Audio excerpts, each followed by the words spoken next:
What is up, guys? JT Tapias with the Empty Your Bucket Nutrition Plan channel. And today we're going to be speaking about the 10 energy vampires that will stop you from proper nutrition. If this is the first time on this channel, I would like to encourage you to hit the bell notification or the subscribe button so that every time we release a new video, you will be the first one to know. Ready? Let's go.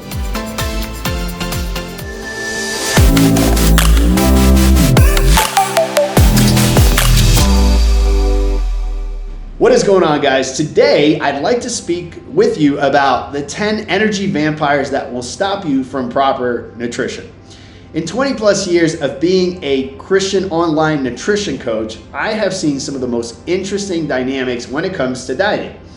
Oftentimes, people come in with the best intentions. They want to lose weight. They want to decrease body fat percentages. You see the excitement in people's face, and all of a sudden, 2-3 weeks in, you see them fall off.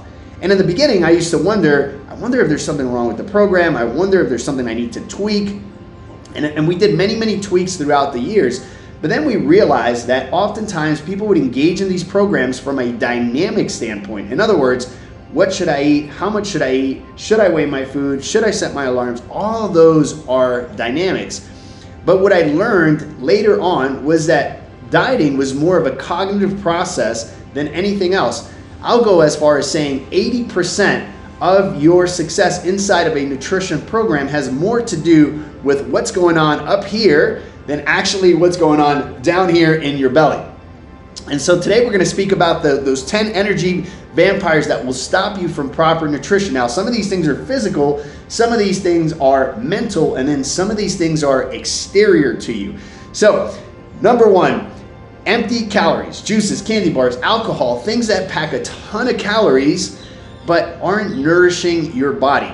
These things not only make you lazy, they make you sick, but more importantly, they zap that desire and that motivation to actually move forward and do what you need to do, whether it's cardio or food prepping or whatever it is you're trying to do to plan for your nutrition program. So empty calories don't fill us up with anything in our stomach or in our mind. They zap all of our energy, and this is why most people have lack of motivation. It's not even that they don't have the desire, it's just that the nutrients and the things that they're eating aren't fueling their bodies to move them forward and actually do what they need to do. Number two, lack of movement.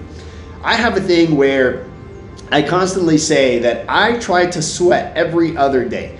This is simply a healthy guideline that I have for myself so that I am constantly moving. Motion creates emotion, right? If you are moving, you're going to be more creative. You're going to have the desire to do things. You're going to have more of an impulse to move forward versus sitting around for long periods of time. Now, some of you guys have jobs where you sit down all day long, and then you're wondering, well, JT, there's nothing I can do about this. This is what my job entails, and I totally get what you're saying. One of my best advice and things that I would say, strategies that I would give you if you have to sit all day, is set an alarm so that you're getting up and you're moving throughout the day. Even if it's for a couple of minutes, you're just stretching a little bit, getting your blood to flow a little bit, and then you can sit back down and you're doing that throughout the day so that you're not just sitting sedentary all day, because this does tremendous things in a very negative way for your body. So lack of movement is something that will zap your energy. If you're not moving,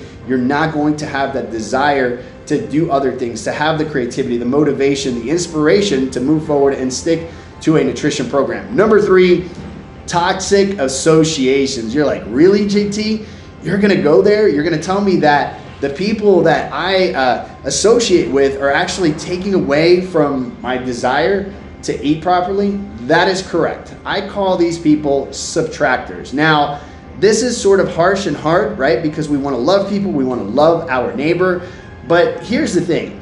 Some people come into our lives and they add, right? And we know when these people add. These are the people that come into our lives, we interact with them, and when we walk away from those particular interactions, we feel empowered, we feel full of energy, we have a desire to do things.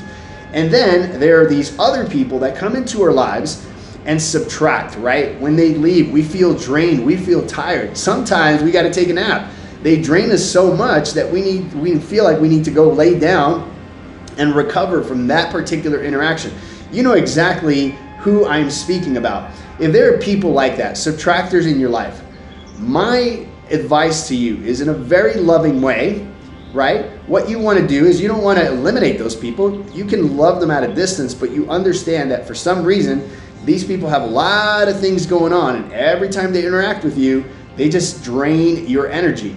This energy that they're draining is energy that you're going to need, mental energy that you're going to need to stay strong and have the discipline and the self-control and all the things that are required in order to have a healthy nutrition program, in order to be able to stick to that plan that your coach is giving you. Number 4, gossip, right? You know those friends that try to build rapport and a friendship with you around speaking about others, specifically about breaking others down. And it generally goes like this. Hey, JT, do you remember so-and-so? And then from there on out, it's like, you just have to brace yourself, because everything that comes after that is just negative. And you encounter those relationships, those conversations, and you realize that they're just taking away. There are 5, 10, 15, 20 minutes of gossip that aren't really building you up in any way, shape, or form, but instead they're draining your energy. You want to stay away from these conversations. One of the best ways to actually divert and move away from those types of conversations is when they talk about Bobby and how horrible Bobby is, for example, turning it around and finding something positive about Bobby and saying, well, yeah, I get Bobby is doing that, but he's such a great dad, or he's such a great husband, and I really admire him for that. What that does is that neutralizes that energy, and that person that is speaking gossip and breaking that person down, they no longer have the motivation to continue on, because they realize you are not jiving, you are not connecting at that energy level with them, and they just stop. And my encouragement, my friend, is if you want to truly be the best version of yourself, to stay away from conversations that are not providing anything for you, any kind of value, but instead they're actually draining your energy. Number 5, watching the news. Now, this is a tricky one, right? Because oftentimes people will say to me, well, JT, I need to be informed of what's happening in the world. What do you mean don't watch the news? Should I just cover my eyes and not pay attention to anything that's going on in the world? No. Here's what I have learned. I have learned that if there's something that I need to know, it's going to come to me regardless of whether I watch the news or not. But if I wake up and the first thing I do is turn on CNN or whatever news channel you watch, MSNBC or whatever channel you watch, and I am getting bombarded, I am priming my mind with negativity. We are human beings that are, it's not just we watch one thing and we do one thing and that's where it stays. Those thoughts, those ideas, those audio stimulations, those visual stimulations from the television, from a negative event across the world or inside of your city, stay with you the entire day. I don't know about you, but when I sat there to watch the news, I walk away and I just feel down. And I start to question, oh my God, humanity, how did that person, or how did this thing happen, or how did this event, or why is it that we're in war? And then those thoughts spiral and they drain my energy, my creativity, what I need for the day. My decision-making power is zapped because my energy is zapped by whatever is going on in the news. So my advice to you, my friend, is don't watch the news. Stay away from it, because if you need to find out or you need to be informed, someone will let you know. Someone in your close circle of influence will come to you and say, hey, JT, guess what? This is going on in the world, or maybe you need to hear about this, or there's a tornado coming your way or a hurricane coming your way. People will let you know, so stay away from the news. Number 6, idle talk. Listening to idle talk is probably one of the most destructive things, and one of the things that will drain your energy more than anything else. This is the biggest vampire. And idle talk simply is conversations where it's about me, or toys, right? This usually happens, most men, when they come around, sometimes, not saying all the time, in some circles, they act like little boys, right? They're all flexing, and they're flexing their toys and talking about their money and their houses and their cars and their vacations and all this idle talk, right? And literally what they're doing in those environments is exactly that. They're just flexing their muscles, right? Who has more? Who does more? Who's higher up in the hierarchy of being a provider, et cetera, et cetera. These conversations, my friend, or what I call idle talk, right? And this idle talk just completely zaps and drains and robs you of any energy that you may need for anything in life, but specifically if you're looking to truly eat well and maintain proper nutrition. Once again, this requires a lot of energy. Self-control and saying no to the food, to the yummy foods, and all of the marketing that we're constantly bombarded with when it comes to food, it takes a lot of energy and a lot of self-control. And if you're taking part in these conversations and this idle talk, I'm telling you right now, my friend, it's going to be really hard for you to stay on this diet. Now, next, procrastination, right? Ooh, procrastination is a big one. And here's why procrastination is such a vampire. Procrastination basically robs the energy you have because you are in the future. You are thinking about that thing that you need to do. You're planning. Maybe you set out to do something, but then something else of more importance gets in your way. You go do that, and then you put that thing in the back burner, and you just continue to think about it and think about it. And remember that thoughts, our internal mind, it's made of energy, right? So if you're constantly giving energy to something and you're putting it off and you're putting it off day after day, it is zapping you, it is draining you. And so what I would always say is, you want to make sure you have a to-do list. You want to execute on that to-do list. You want to check by the end of the night, whatever didn't get done, you move it over to the next day, and you make sure that whatever is on your list, that's a short-term goal, that you get that thing done in the next 2 to 3 days. Otherwise, it's just going to marinate there and it's going to steal and drain your energy. That's a big energy vampire. Number 8, being late. Now, I have to say, this is one that I have struggled with, and I have gotten way better to the point where it's no longer part of my character, but I used to always be 5 to 10 minutes late. And one time I had a situation with my doctor. My doctor, surprisingly, was always on time, okay? He was always 5 minutes early. If your appointment was at 7 a.m., at 6:55, he would call you into his office, and he had lots of respect for people's time, and he was only demanding that of his time. Well, I would walk in there at 7:05 and say, hey, I'm here.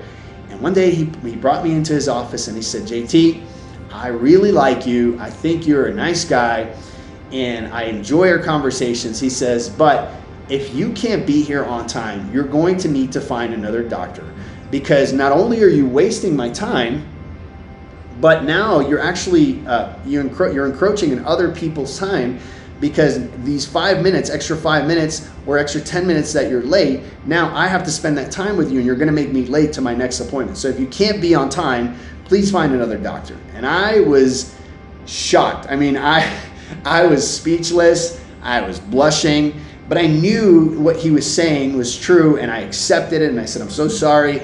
It'll never happen again. And that was a big lesson for me. From there on out, I made sure that I was 10, sometimes even 15, 20 minutes early to my appointments, because I was so embarrassed. It caused so much pain that I stopped doing that. And one of the things that I realized from actually being on time is that it energizes you. It makes you feel good. It makes you feel proactive. It's part of being congruent with your message. If you are a serious person, if you are a committed person, if you are a disciplined and self-controlled person, then how you do anything is how you do everything. And so when you're on time, you actually start to align with all areas of your life, and you start firing off. You have more energy to produce and be creative. And of course, once again, it really helps taming your hunger, saying no to temptation, and sticking to proper nutrition. I know I've been harping on this, but I want to get this concept in because I believe it is an important concept. Number 9, external and internal conflict. My friend, you know that person that is constantly arguing and constantly fighting and constantly in a state of just uproar, right? And that person, I can tell you right now, out of all the things that I've mentioned so far, is probably not firing off, not doing everything that person could be doing. In other words, not being the best version of themselves, because conflict is one of those things that drains our energy and zaps our energy more than anything else. So whether there is internal conflict and external, which by the way, if there's external conflict, imagine what's going on inside of that person. Internal conflict will produce external conflict, and it will just absolutely destroy your life. It will destroy your circle of influence. It will destroy your relationships. And of course, a person that's constantly in turmoil can't produce good results in any area of life, specifically in the area of nutrition, because they're always battling. These are the people that self-sabotage consistently. Maybe they're doing well on a nutrition plan, and then all of a sudden they start asking themselves really catabolic questions. In other words, negative questions like, who do you think you are? Why are you trying to get better? These are like internal conversations that these people are having, and these same internal conversations are the ones that lead to external conflict. So my friend, if for some reason you are plagued with this particular situation where you have internal conflict, you realize you're having a lot of external conflict, one of the quickest ways to turn that around is to become a coach and start reframing ideas and looking at things more positively. And little by little, if you're consistent with that, you're going to see that those conversations inside of your head are going to start changing, and those exterior conversations will automatically change. And here's what's important about that. Once that happens and you have internal peace, with that peace comes the ability to be motivated, be inspired to achieve any aspect, any goal, anything in your life, bring those goals to fruition. But prior to that, I'm not saying that you won't be able to accomplish. It will just be very short-lived. So it's important to quench whatever internal conflict is going on in your life, because of course that's producing external conflict. Number 10, last one is the best one, right? I always leave the last one for the best one. And this is sin, right? Sin is simply doing something that is completely against our morals, our principles, our dogma, if you have one, our doctrine, if you have a life doctrine. Doctrine simply says that you have a set of rules that you live by, and when you break those, right, you're not only sinning against yourself, but you're sinning, more importantly, against God. And there are two types of sin that will rob our energy like no other sin, and those are the sins of omission and the sins of commission. The sins of omission are simply not doing good even though you know you should, right? This is knowing what to do but omitting, right, doing good. Simply, it could be something as simple as I can help that person. My next door neighbor has a flat. I have a spare tire. I know how to change that tire, but I'm not going to do it because I have better and bigger things to do, and I just kind of let that person figure it out for themselves. I see that as a sin of omission, because I can do good, I can help my neighbor, I can love on my neighbor, but because I'm selfish, I'm just off to the next thing, and that's a sin of omission. Sins of commission are very different. These are the ones that we commission. These are the ones that we directly go and do. This is when we actually we think about and we premeditate doing bad. And when we're there's a lot of other stuff going on in our life, but let's just say that when you actually take the time to premeditate a sin, my friend, that catabolic energy will zap your energy more than anything else in this life. And so whether it's sins of omission, omitting, doing well or doing good, or commissioning sin, commissioning doing something bad, all those things are going to rob you. And ultimately, my friend, in all 10 of these points, what we see is sin in our hearts. Until we actually really fix the issue that is happening internally, it is going to be very, very difficult for us to hit on every single one of these points that I just touched on.